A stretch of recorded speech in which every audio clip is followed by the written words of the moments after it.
कडाक्याच्या थंडीत एका माणसाची घरशेकोटी फायरप्लेस खराब झाली.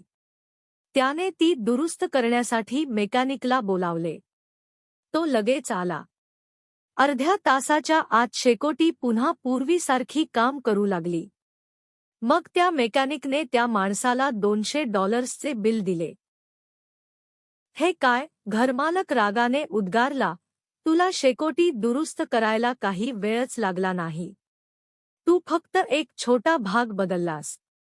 एवढ्याशा पाटाची किंमत $5पेक्षा जास्त नसेल. मग तुला माझ्याकडे $200 मागायची हिंमत कशी झाली?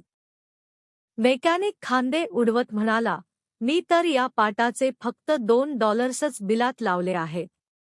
मला यासाठी इतकेच खर्च करावे लागलेत. घरमालकाने ते बिल मेकॅनिकच्या तोंडासमोर फडकवत सांगितले, $2. हे बिल तर $200चे आहे. ते बरोबरच आहे, मेकॅनिक उत्तरला. बाकीचे $198 तर शेकोटीत काय बिघाड होता आणि तो कसा दुरुस्त करायचा हे जाणण्यासाठी आहेत. तुमचे अंतर्मन सर्वश्रेष्ठ मेकॅनिक आहे. त्याला सगळं माहीत असतं. तुमच्या शरीराचा कोणताही अवयव बरा करण्याची साधने आणि मार्ग त्याला ठाऊक असतात. त्याला आरोग्याचे आदेश द्या आणि तो तुम्हाला निरोगी बनवेल, पण यासाठी मन आणि शरीर शिथिल करणे आवश्यक आहे. यासाठी सहजता हवी. याला हे कसं साध्य होईल याच्या तपशिलात, साधनांच्या विचारांच्या दलदलीत अडकू नका. फक्त अंतिम परिणाम काय असायला हवा एवढंच समजून घ्या.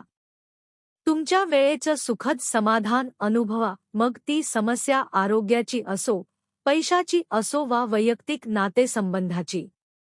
आठवा की एखाद्या गंभीर आजारातून उठल्यावर तुम्हाला कसं वाटलं होतं. मनात पक्की गाठ बांधा की तुमच्या सर्व अचेतन अभिव्यक्तीची कसोटी आहे.